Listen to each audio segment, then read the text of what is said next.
Good afternoon, post-lunch to everyone. My name's John Rath. As you may know from previous CEU sessions, which this is one of, that my job is basically to make sure that if you're looking for the credits, that you see me in the back at the end, and we get a signature of yours and a printed name on our forms so we can submit it to the New York Society of Professional Engineers. But today, we're going to talk about leak detection. I'm not, but we've got two experts here from CORECHEM, and I'd like to give you a little introduction. We will be able to ask questions. It's a rather intimate group, so I hope that you'll certainly participate, and you've got an opportunity to be with some real pros here. I would recommend you take advantage of it. Wesley Sherrod is the general manager with CORECHEM, and this is a third-generation family-owned company. So you're not dealing with a behemoth, you're dealing with a family-owned company that's very customer service-oriented and then provides lots of personalized services along with their chemical expertise, which is their core competency. Chloe Poole is a marketing professional, very accomplished with expertise in lots of industrial chemicals and water and wastewater. So her focus, as I understand it, is now to take all the positive things that the management team and the company does and make sure that the world knows about it. I could go on, but that will take time away from the experts. So would you please help me welcome Chloe and Wesley? Thank you, John. Well, as I was thinking about this time that we're going to have together, I thought about the fact that you only find the true, faithful people at the very end of a conference. So I feel like this is going to be a good time. Just a little bit about CORECHEM. We are a manufacturer of heat transfer fluids that are specifically designed for closed-loop systems. And Wes will be telling you a little bit more about that as he presents. But I know that with CEUs, it's really important to demonstrate some level of proficiency in the actual information that you're taking in at this conference. And so we decided that we're going to, every once in a while throughout this presentation, check in and see how it's going in terms of are you understanding? And we're going to ask some questions that will help you kind of gauge where you're at with that. But we also knew this is the end of a conference, and we're talking about fluids today, which is not always the most interesting topic. And so we decided as a team that we are going to make this a little bit more interesting than maybe a traditional way of doing Q&A. We'll also have time for Q&A at the end. So I'm going to invite my coworker Randy up, and I'm going to tell you a little bit how this is going to work today. So everyone, pull out your phone. And we are about to go on an adventure together. Has anyone ever done a Kahoot? Oh, I see some recognition in the back. If you have school kids, you probably have heard of it. So what we're going to do is up on this screen, you are going to see a QR code as well as a link. And basically how this works is we're just going to ask some questions about the content that Wes is going to share with you. But here's the thing, when we ask them, this thing is going to capture not only whether you got the answer of the question right, but whether you were the quickest to do it. And here's the thing, we're going to raise the stakes. We're going to give you a prize if you win. So if you're on the fence right now thinking, there's no way I'm going to participate in this. Don't you want some swag? I mean, I can tell you guys would like some swag. So we're going to do a practice just to make sure everybody's good. So if you have your phone out, scan that QR code. You can also go to the link kahoot.it. Kahoot.it. And I am also going to scan it. All right, so you can put in a nickname, but you can also go ahead and just put your regular name in. We're not going to force you to do anything you don't want to do. I'm just putting in Chloe. Okay, is there anybody who needs help getting into the game? Raise your hand if you're in. All right, look at this. Okay, awesome. All right, Randy. So, okay, before Randy presses play, since this first one is a practice, we're going to have a little bit of variety. Some of this is going to be general trivia, and then others are going to be specific to the industry. So, this is your chance to make sure that you are going to win that prize. So, here's a practice round. You can go for it. You have to exit out. There you go. All right, are you guys ready?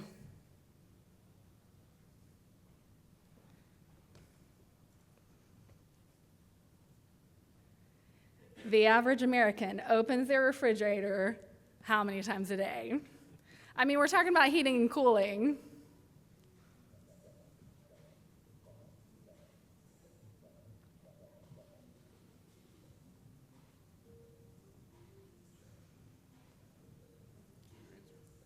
Do you want to try?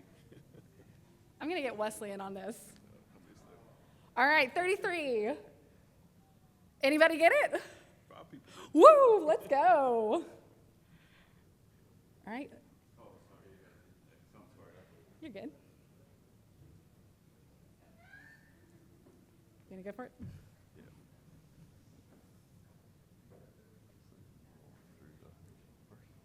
Gotta drive the mouse over there. Sorry. All right. Okay, here's the phone. We got a two-way tie. So this is just a poll. How long have you been in the industry?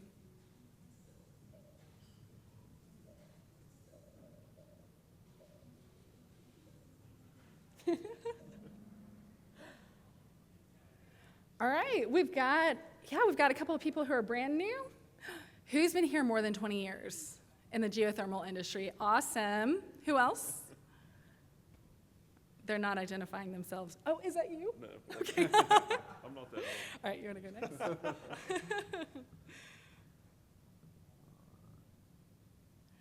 Okay, now we're going to test you a little bit more on the geothermal industry. How long will a well-designed geothermal system last if well-maintained?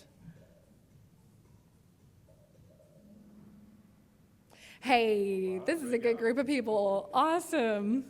All right, well, I am going to pass this off to Wesley. Randy, if you just pull the PowerPoint back up. There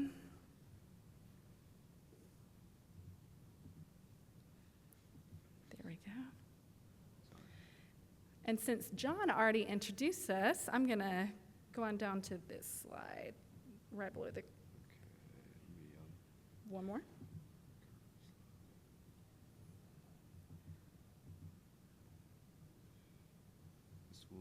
Yep.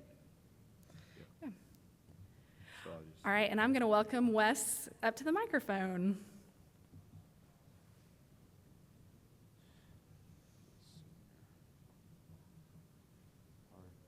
Still learning.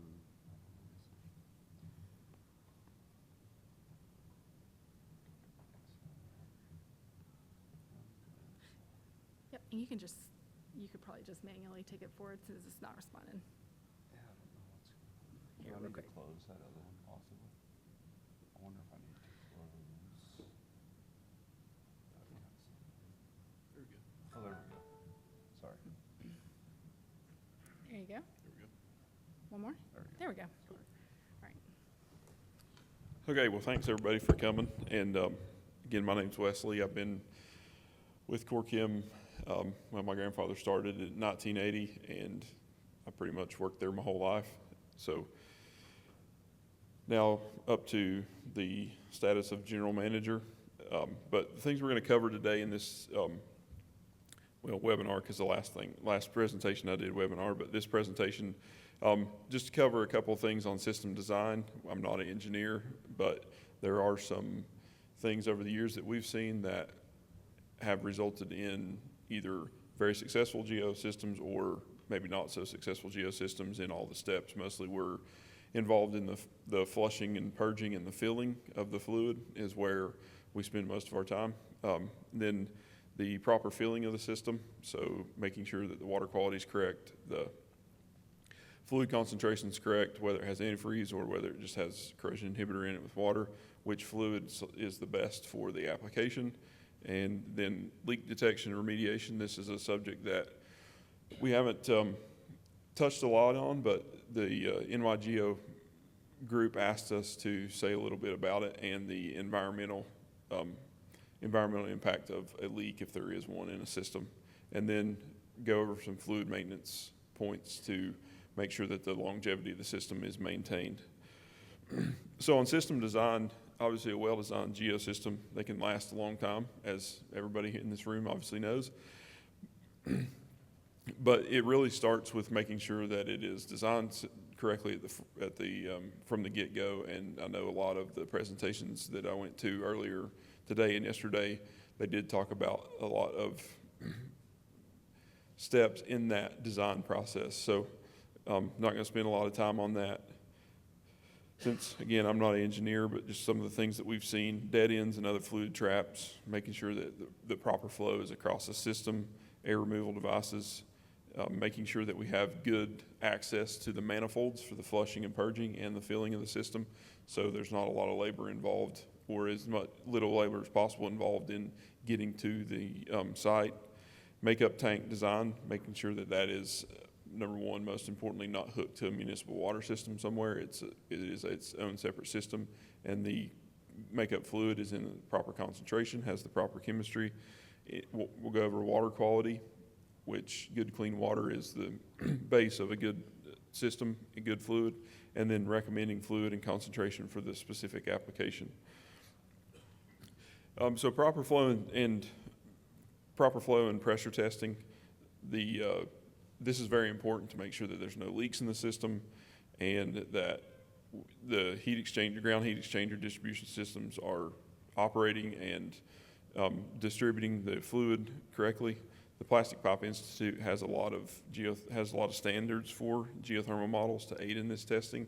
GSHP is another good resource that if you're new to the geothermal or just getting into it, they have a lot of good resources in regards to design, engineering, and then operating and maintenance. So, Randy, I think actually you've had some input on some of those more recent training and standards that GSHP's put up.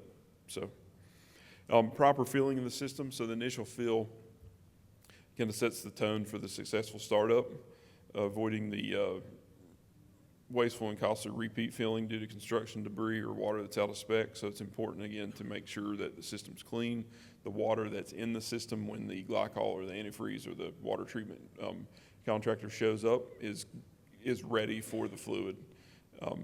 There is a lot of debris, construction debris, just from simply installing a system that gets trapped in it if it's not properly flushed. So that flushing is very important to make sure all that debris gets out and there's proper strainers in the system. The healthy system obviously minimizes the risk of failure, and that is something that's also very important that we've learned throughout our years in the GEO world is system resilience is important, and that is something that a lot of these big developers and building owners are looking at GEO as, hey, this is a long-term system, it's resilient, it's a good investment, and that's what we want to encourage. So there are some excellent resources for flushing and purging of systems. IAPMO has good standards, as I mentioned before, GSHP, and then there's also, GSHP is also in concurrence with the Canadian standards as well. So there's an ASHRAE handbook that has some specifications as well. So we'll touch on water quality here. So why does water quality matter? The quality of water can have a tremendous impact on the efficiency of the fluid. So if you're using dirty water, that can begin to produce scale, sediment deposits, sludge on the heat exchangers, coils, those types of things, which then obviously limits the effectiveness of those pieces of equipment and impacts the system performance. The other thing that it really inhibits is the heat transfer in the fluid. So the fluid's ability to take up and give off the heat in the ground system and in the equipment. and then damage to equipment and piping and valves. This presentation is probably going to be pretty technical for some people, but we do, because of the space we're in, we put a lot of emphasis on the water quality. ASHRAE handbook has Table 21 that addresses limits for water quality. That's a really good resource to use. So the things that they look at really are pH, total dissolved solids, or TDS, iron, hardness, and chlorides. The other things listed there are important, but typically we're not seeing those at levels in a system water that is concerning. You should be able to get, if you're doing a feasibility study or your initial design concepts, and you're wondering, are we going to have to treat this water or what, you should be able to go to the local municipality or the authority that serves that building and get a copy of their water specification. And that can help you determine if there's going to be extra steps involved in the flushing and purging and filling. So obviously poor water quality can damage the system. It depletes the corrosion inhibitors. So in a propylene glycol heat transfer fluid, or a water treatment contractor comes in and puts corrosion inhibitors in your system, those have I call it horsepower, like there's some of them there to do their job, but if you have really bad water, it can use those up through oxidation or consumption, biological, if it happens to get in there. There's a number of things that can reduce the effectiveness of your corrosion inhibitors in dirty water. So that's another reason it's important to make sure that the water is clean. Potable water myth. So there is in a small residential systems, tap water typically you probably get away with, but not necessarily all drinking water is created equal. So depends on the reservoir that it comes out of, the treatment process of the utility that's producing the water. So they can produce water that meets the specifications for drinking water that has high calcium, high magnesium, higher magnesium than we want to see, higher iron, higher chlorides, those types of contaminants. So again, not just because you can bring it out of the tap and drink it, you don't necessarily want to put it in your GEO system or hydronic system. I mean, the cases where the tap water or the fill water that's available on site is does not meet the standards, then deionized water or water that's been processed through RO units, demineralized water, some people call it, there's a number of different things, but there's ways to clean that water up. And there's companies out there, including CORECHEM, that have the equipment to come on site and do that. That is somewhat cost prohibitive. You can truck it in depending on, the application if you don't need a whole lot of product. But the water needs to be treated if it's dirty, so take the time to clean it up. Purging companies can sometimes do that as well. They will flush and filter the system, but some of them have the capability to actually treat or deionize. So that's a consideration that needs to be thought about upfront in the design process. And then again, adding a corrosion inhibitor. So even if you're, say, in the southern states, Texas or something like that, antifreeze is not, the term antifreeze is not necessary. For freeze protection, you still have to have some sort of water treatment to prevent against corrosion and biofouling. So we spoke a little bit about biofouling, but this is important. And typically where we see the biofouling come from is the dirty water up front. So it's been pumped in the system, hasn't been properly flushed and purged, and it's sat in a dead end because the well field is generally put in long before the mechanical in the building is operational. So that system can be sitting there full of water that's stagnating and growing bacteria and those kind of things. So we recommend always doing some sort of biocide flush, either a biocide that's mixed to the manufacturer specification and your flushing purging partner does that, or you can use a sodium hypochlorite or bleach flush. That is a little bit more involved, but sometimes may be necessary if there's heavy contamination in the system. And then fully formulated antifreeze products will always typically have enough chemistry in there to prevent that biofouling, as long as it's in there at 25% or more. Has been the industry standard for a long time.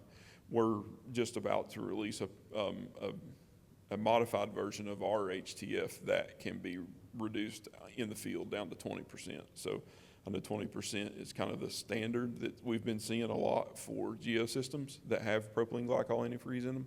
So that's something that we're going to be bringing to market fairly soon, is a product that's concentrate but can be mixed to 20% in the field. Oops.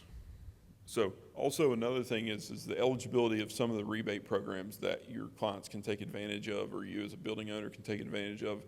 They are, some of them are dependent on proof of this testing, this flushing and purging. So if you do get it flushed and purged, make sure that contractor's kept those records, that they've maintained the GPM for this required amount of time, and their water test is good. So that's another just little important detail to come up. Most of those, I don't know exactly which incentives those are dependent on, but the 2 or 3 that we've seen for sure are some state level ones. So I don't know if there's any, I haven't read the IRA to determine whether that's part of that or not. But so freeze protection. So whether through the environmental conditions, equipment malfunction, reduced flow, exposing fluid to the system, exposing the fluid to freezing temperatures, obviously it freezes, it expands, you now have a leak. This is especially important if we have any outdoor equipment that might be in piping, or equipment that may be in areas where the temperature is going to be exposed to ambient, which is obviously the farther north you go, the more you want to protect that.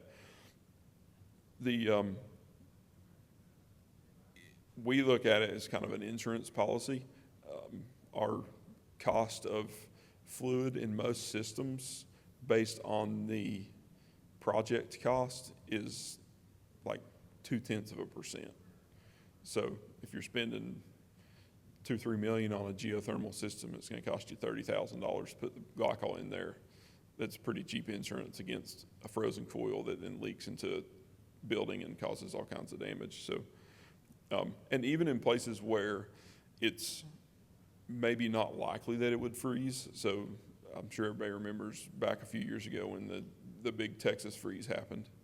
There was whole hospitals that were completely out of commission because they had cooling towers and HVAC equipment on the roofs, and the power went out and all that froze, and it just basically drained down through the building. So I know there was 2 hospitals in Texas, I think for sure, that when they put all their stuff back, they have 20% propylene glycol in them in Houston. So it does happen. Proper concentration. This is an IGSHPA standard. We're not seeing people necessarily put this much antifreeze in, because that'd be a lot of pretty concentrated in some areas of the country. But they recommend to a freeze point with 9 degrees below. This is Fahrenheit, below the lowest anticipated ambient temperature. Typically, we're seeing 20% is the minimum spec, and in some cases 25 or 30, depending on where the equipment is and what exposure there is in the system. So which heat transfer fluid is right? There's a number of them out there that have been used in HVAC for a number of years. But there's a few factors that contribute to which one of these is the best for the system that we're putting in. So state and local building codes and environmental standards, fluid toxicity, biodegradability, case of spill or leak, viscosity for pump load and that kind of thing. And then there's 2 STM standards that are specific to heat transfer fluids or antifreeze and then specific heat and thermal conductivity. So obviously, again, I'm not an engineer, but those things come into play in your heat exchanger size, your coil size, the loop field or the borehole field, that sort of thing.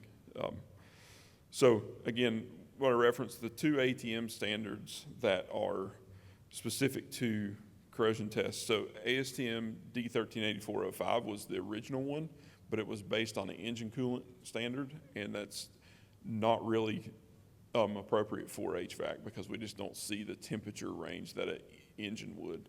So then in 2016 or 17, they developed 8039, which is specific to heat transfer fluids in HVAC systems. So it is for ethylene glycol, propylene glycol. The 1,3-propanediol is a chemical equivalent to propylene glycol. It's just made from biomass rather than crude oil, and then glycerin-based heat transfer fluids. And all of those testing were done at 30%. So it meets the spec at 30%, but sometimes if you dilute it 20%, it won't meet the spec. Again, ours are tested to the 20% that we'll be bringing out. So different types of heat transfer fluids. The most common heat transfer fluid that the HVAC market's used for a long time is ethylene glycol. It is good freeze protection. It's low viscosity when it's cold. It's good heat transfer fluid. It is not a bio-based product, and you would never use it in any application where food contact might be possible. The other thing about, so it's also toxic. It's a marine pollutant, so it's a harmful and fatal to aquatic wildlife. So if it leaks into a system, gets in a waterway or storm sewer, then you're going to have problems there. We do not recommend it for use in geothermal at all. And then it also ships in bulk as a DOT regulated product, which increases its transportation costs. Methanol, we see this a lot in residential systems for GEO. It is good freeze protection, again, low viscosity, good heat transfer, but it's flammable, obviously highly flammable at concentrate, but even at use level, it still can be a contributor or a fire hazard. And it's toxic as well. So ethanol is the next choice that we see in mostly in residential or institutional. Flammability is an issue there, but it still does have good freeze protection and good heat transfer capacity. And then lastly, propylene glycol is probably the most common one we see in hydronics, especially ground source, because of its good freeze protection. It's available as a bio-based product, so there's some credits there for LEED buildings and lower carbon footprint, those kind of things. It is you can buy it. All of our product is made with 100% bio-based propylene glycol rather than a crude-based. So, but it does have some downfalls. Its viscosity is a little bit higher, especially at cool temperatures. Its heat transfer is less than water. So if it's specifying 20% or 25% glycol, just make sure everything is sized for that. So there's a factor there that you have to take into consideration. So, and then there are some new technologies that are coming out. They're mostly additives or different chemistries. Largely, some of those are new. There's not a lot of data on them, but there is some new products coming out. So as we look into those and feel like it's a good fit for the GEO market, we'll probably be developing some of our own or bringing something to market that has some advantages to the GEO industry. So, you ready to do the next one? Yeah. Okay. So we're going to do a quick quiz, I guess, now. So I'll let Chloe take this back over. Yes, and while Randy gets that set up, this is a good time to just check in. Does anybody have any questions for Wes about this first half of what he talked about? Any questions? Okay, we will have more time for a Q&A at the end, so if anything comes to your mind, just let us know at the end. If you joined us since we kind of had our introduction, we are doing quizzes throughout the presentation to kind of break it up. We know it's a lot of technical information, but we also decided to make it a little bit interesting and fun, as well as reward the winner. So we're doing something called a Kahoot, which if you've ever played anything like Jackbox TV, it's very similar to that. Randy will pull up a QR code. You can scan that, or you can go to, the web address is Kahoot, KAHOOT.it. And in a second here, you're going to see a pin you can put in that then we'll get going. Do you need this one? Yeah. There you go. See if I can find my way back Bear with over us here. just a second. Oh, there it is. All right. And you'll put start.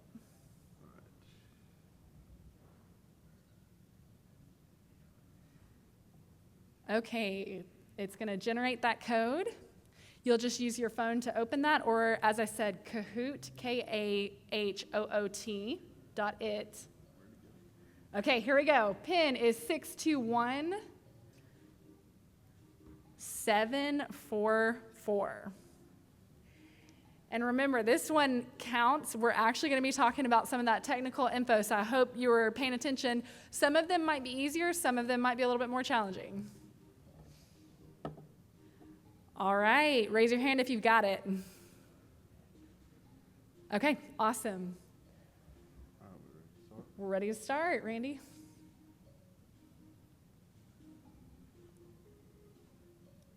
Yep, you got it. Okay.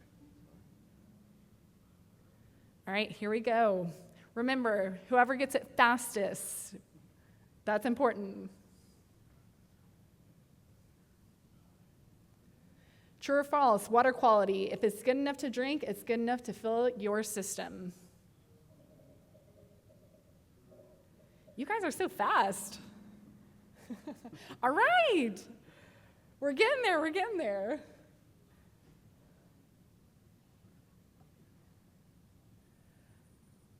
All right, Travis is winning. Somebody's got to take this away from him. Travis, woo! Okay, this is a, let's see, multiple choice. To prevent biofouling, a fully formulated heat transfer fluid needs a concentration greater than what percentage? This one's a little bit harder. All right.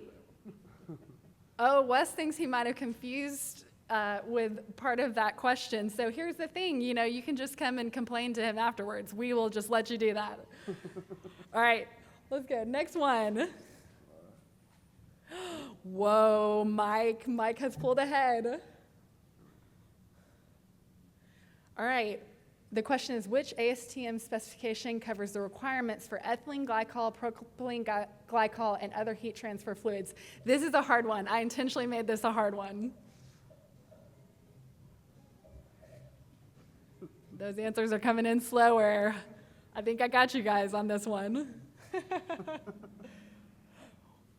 All right, 8 people got it right. So ASTM D8039. Wow, Mike, wow. Noah's edging in there. All right, here's the question. There is widespread disagreement about the ability of corrosion inhibitors to increase the life of a system. True or false?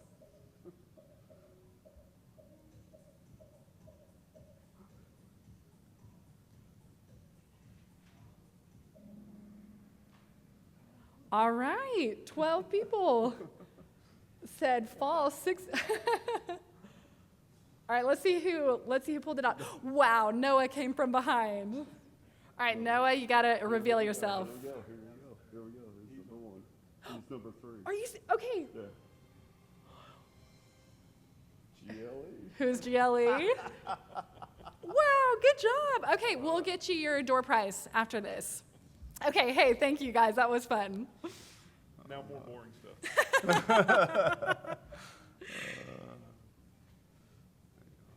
you go. Figure out how to leave this thing. 'Cause it kind of causes problems. Here, you can just mute I'll it if just you need text to. it. I'll just text it now. Yeah. All right. All right. And then we'll hand it back over to Wesley. All right. Good deal. Sorry. Yeah. There we go. There we go. All right. Okay, great. Well, congratulations on whoever won that. Okay, so we talked a little bit about emerging technologies for fluids. There are some, like I said, there are some fluids that are coming out emphasis on lower viscosity, so reduce the pumping power, parasitic pump load. There's nanotechnologies in order to get more life and cost effectiveness on the fluid from a heat transfer standpoint. But like I said, they're still largely untested, and there's not a lot of data on the performance of them or the environmental impact. So if you see something out there, definitely take an interest in it, do some research on it, and make sure that the company is willing to stand behind it, especially on energy savings and increased efficiency, because sometimes that's, without super good measurement, that's hard to truly qualify that. So, all right, we'll talk a little bit about inhibitors. So I mentioned before, even if you don't use an antifreeze or a fully formulated heat transfer fluid, you still want to make sure that you've got some corrosion protection in your system. This is going to protect your valves, your coils, any steel piping that's in the system. We're seeing, obviously, in a GEO system, is a lot of HDPE in the ground and in the manifolds and those kind of things, but you still see a lot of steel piping internally, or and then obviously all of the heat pumps and heat exchangers, all those metal components need to be protected. So there's really four main types that pop up in the HVAC world. Phosphate-based, which is the same inhibitor that we put in our heat transfer fluid. It's the age-old inhibitor used in Dow's product, the Dow Frost. There's nitrite-based, which typically is put in by a water treatment contractor because it's very easy to measure and to make sure that you have the right amount there. A lot of times, though, this is more used in hot water systems rather than cold water, where like steam and boilers, those kind of things.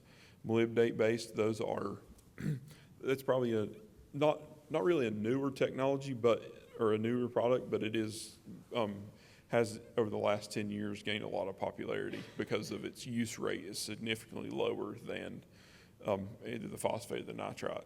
So, and then the azole chemistry, which is yellow metal protection, so all your copper and bronze components in this equipment and valving. So those are the four main types.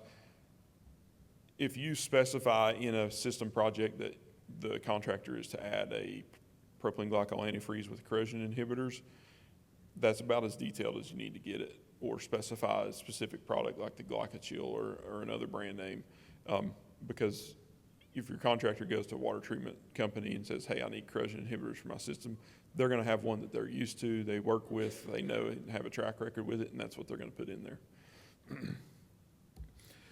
So another thing that comes up somewhat often in the ground source heat pump is well, I don't want to put inhibitors in the ground, or my state don't allow it, or anything like that. So check with your typically Department of Natural Resources is who's going to regulate that, but it's going to be different agency from state to state.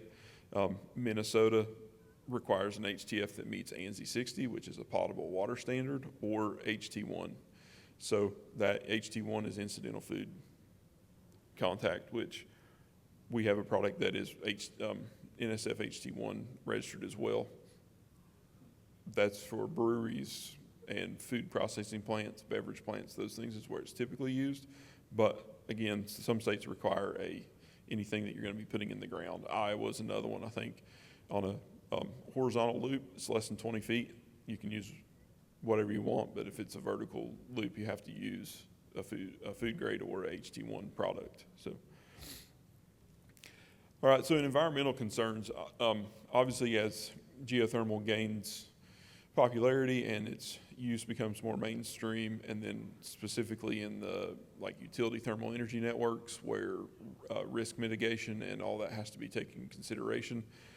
Environmental concerns it's brought a lot of questions up in the recent times. So propylene glycol, again, it's the most non-toxic, or it is the least toxic antifreeze out there.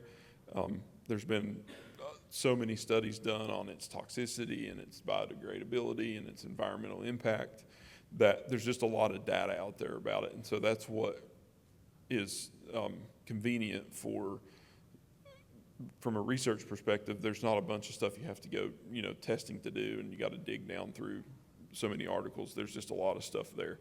The other thing is propylene glycol been used as a food additive for many years, so it's safe for that. And then the FDA also has classifications for inhibitor chemistry that are chemicals that are generally regarded as safe at the levels in which they're in the product. So that's always important. Like phosphoric acid obviously is not food grade.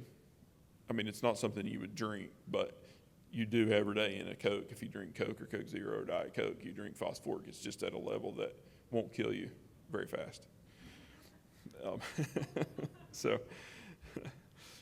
Soil contamination. So propylene glycol is very miscible with water. It's soluble. So the water in the ground or whatever is going to be at least a partial removal of the compound through wet deposition. Biodegradation is a variety of microorganisms. It will biodegrade under a lot of different soil types, anaerobic, aerobic conditions. It's a food source for a lot of bacteria, which, going back in the presentation, we touched on microbiological growth. That's why it's so prone to do that, is because it is a very good food source for microorganisms. And the rate of propylene glycol biodegradation, it's faster in soils with, so when you have a low glycol concentration like a 20%, that even further dilutes it and speeds up the process. We can get copies of these slides to anybody, so if you want them, just talk to Chloe or Randy or myself, give us your email and we'll send them to you. You may get them from NY-GEO as well, but so it could be everything we've got in here. We've cited the source, so you can go look that up and get, read the whole article or use it for a client, a piece of data for a client or whatever you might want to do. Groundwater contamination. It's highly mobile, obviously, in moist soils and groundwater. Rapid biodegradation is expected, so that will tend to limit the extent of the contamination. Its half-life is 1 to 4 days or 3 to 5 days. So, in other words, it's not going to take very long for something to eat that up, and it's back down to inert elements. Surface water. So direct toxicity of propylene glycol is low.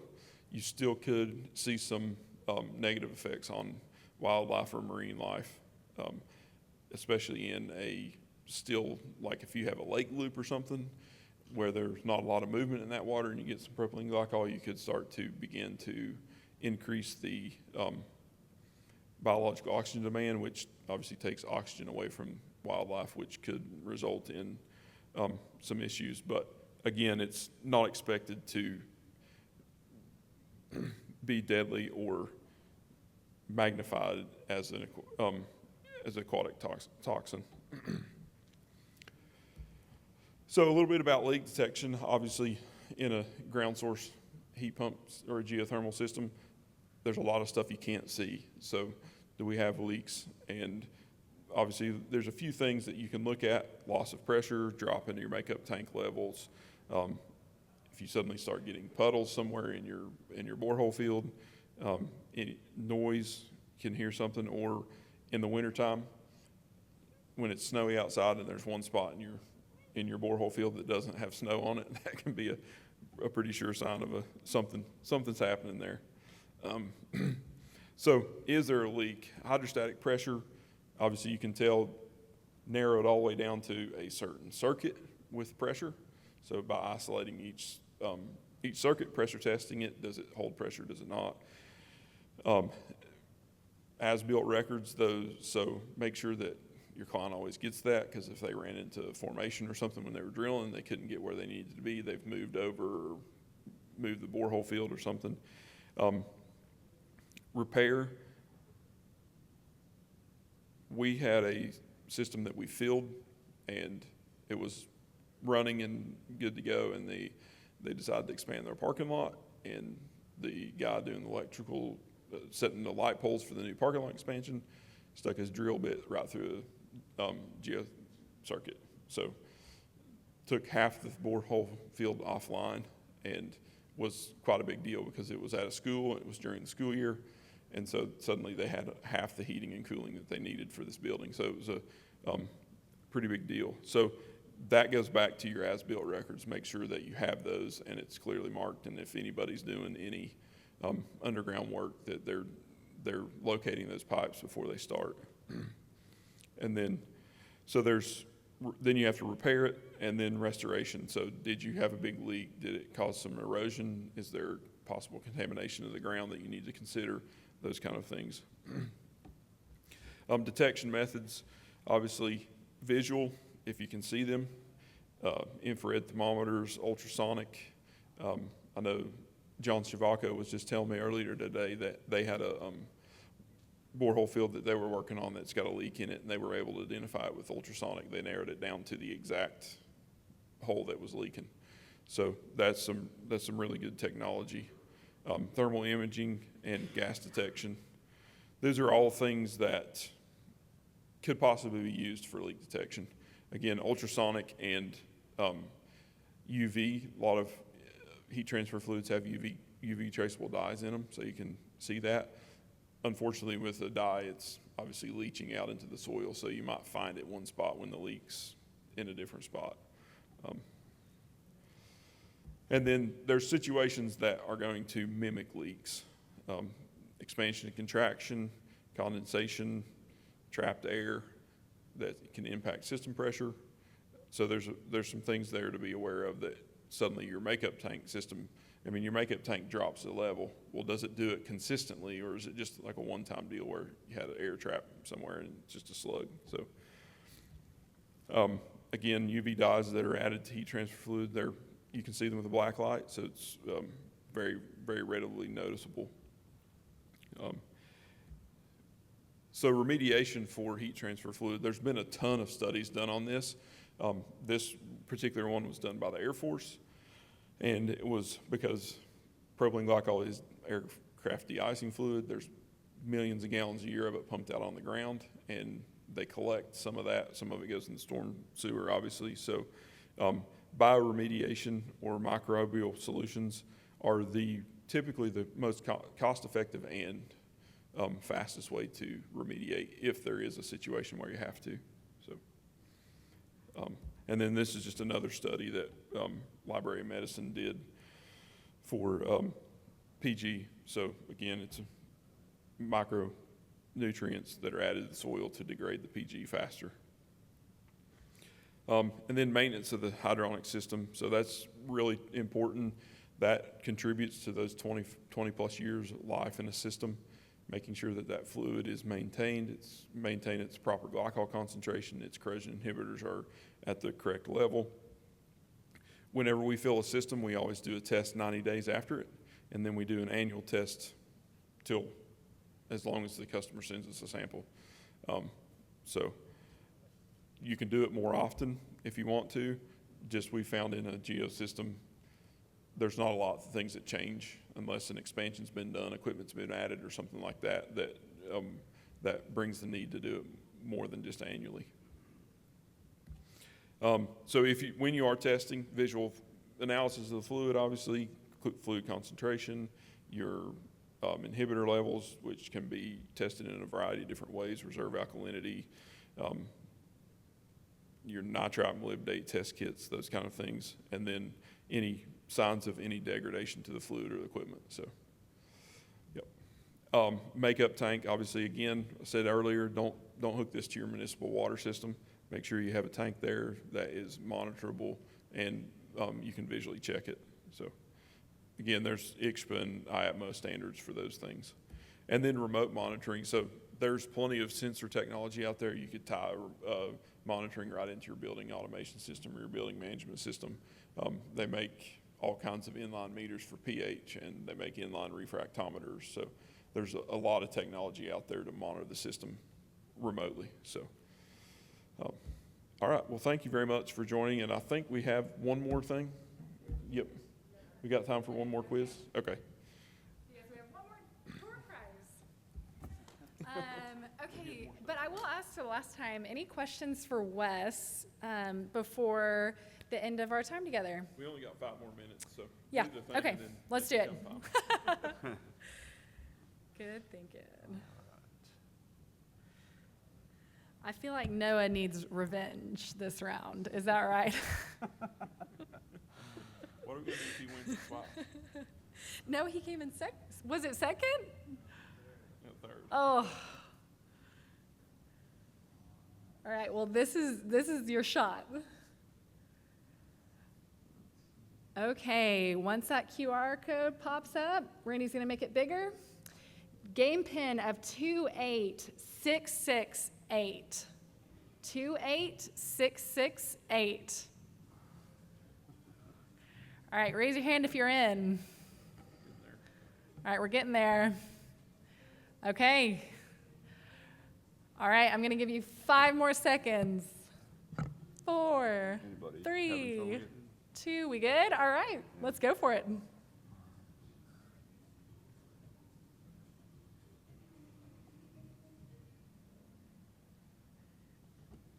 All right, question 1. What's it going to be? Which of the following are leak detection processes? So you select as many as you need to.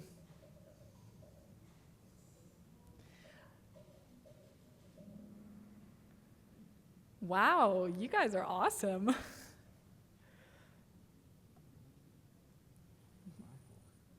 Goodness, Michael, every time. All right, true or false? At minimum, annual inspections must happen every 2 years to ensure the longevity of the heat transfer fluid system.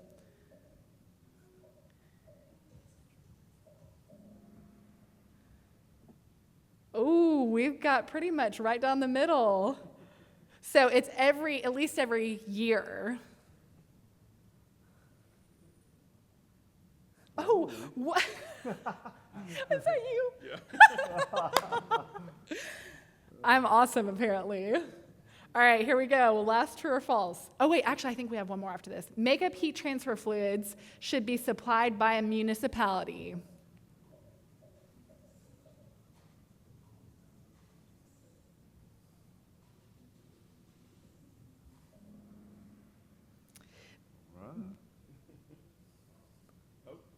Oh, Here's all right, let's see who it is. Jim number 3. If it's me, we're just gonna go down the line. Uh-huh, I think it's gonna be Mike because I think Wes is gonna win.